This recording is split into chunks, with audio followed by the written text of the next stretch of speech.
Yesterday that 8 suspects, including a woman, were in custody on suspicion of being directly linked to last Friday's deadly attack on holidaymakers in the Tunisian resort of Sousse. A 28-year-old student has been identified as one of the gunmen who carried out the attack. Latest figures confirm 30 of the 38 fatalities were Britons in the attack. And this, of course, all happening in the Islamic State IS has taken responsibility for. Joining us now to talk more about the attack and how they will impact on Tunisia and the rest of Africa is Shannon Ibrahim, who is the foreign editor of the independent media. Shannon, thank you for joining us and welcome to Morning Live. Thank you very much. Now, this is the second attack on Tunisia in 3 months. Why do you think this country specifically is being targeted? Well, basically, ISIS has more or less taken over large swaths of territory in neighboring Libya. And this makes Tunisia a very soft target to move fighters and recruits from Libya into Tunisia. We also have a country which is quite susceptible to the ISIS ideology. Tunisia has contributed the most number of recruits than any other country. 3,000 Tunisians have joined ISIS. And if you compare this with Saudi Arabia of only 2,500 recruits, that's quite a substantial number. And I think what ISIS wants is to create as much chaos in Tunisia as possible so that it can gain even more support. And basically, Tunisia now stands as the only Arab democracy in the region, and ISIS needs to ensure that that collapses over time. Yeah. You write a very, very interesting article, and it's quite scary when you go on to say that this is how you begin the article with the line, Africa is the new Syria. ISIS across the continent is like a cancer spreading from its original location. Egypt, Kenya, and even South Africa are not immune. What is happening on the African continent? Is it spreading like a cancer, as you suggest? Yes, I do believe so. I mean, Libya has been in chaos for some time, but more and more in recent months, we've seen ISIS taking control of the east in Barqa, the south in Fezzan, and the west in Tripoli. And I think people don't know a lot about Libya and understand the extent to which ISIS has a stronghold there. And it uses it as a launch pad to enter Tunisia, and then Algeria to the west, and Egypt to the east. As you know, there was also ISIS bombings in Sinai on Tuesday or Wednesday. So ISIS is spreading its tentacles across North Africa. And of course, Kenya, being a country with a large Muslim population and a target of al-Shabaab from Somalia, Kenya is seen very much as an easy destination for jihadists looking to perpetrate holy war.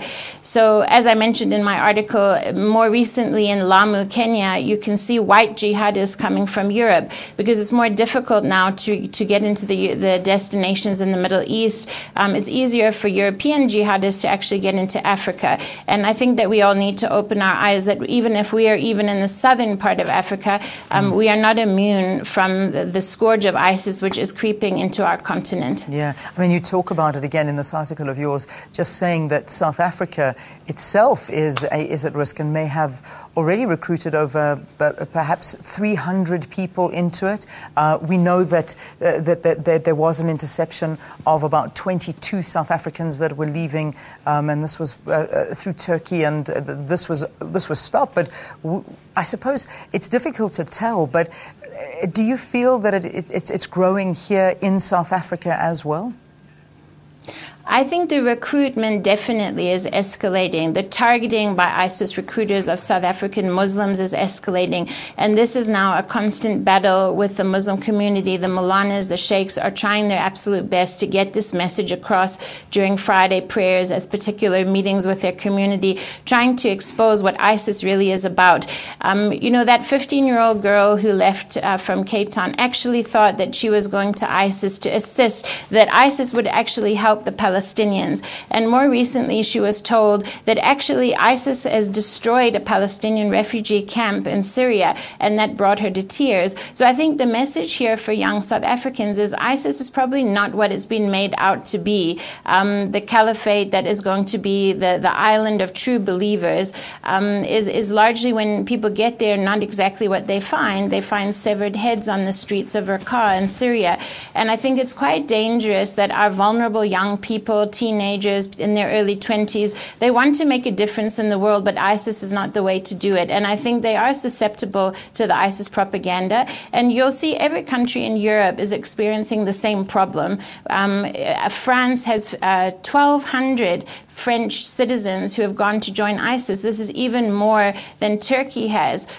So it's quite a serious problem, and I think we just have to be aware of the dangers. Yeah, indeed we do.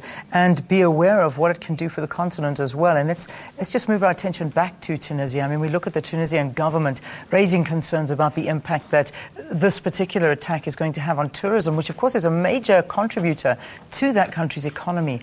I mean, what are your thoughts? What is this going to do there? And also, of course, I mean, it's Libya as well, where we're seeing a significant presence. Well, I think basically the Bardo Museum attack earlier this year and then the attack on Sousse will probably decimate Tunisia's tourism industry. And this is really quite sad, given that Tunisia has been really one of the more popular places to go, as you know, among Britons and French citizens. And I think in terms of the amount that they rely on tourist revenue, this is going to be devastating. And it's exactly what ISIS wanted to accomplish. I mean, we're looking at Tunisia as the one success story that you can point to of the Arab uprisings.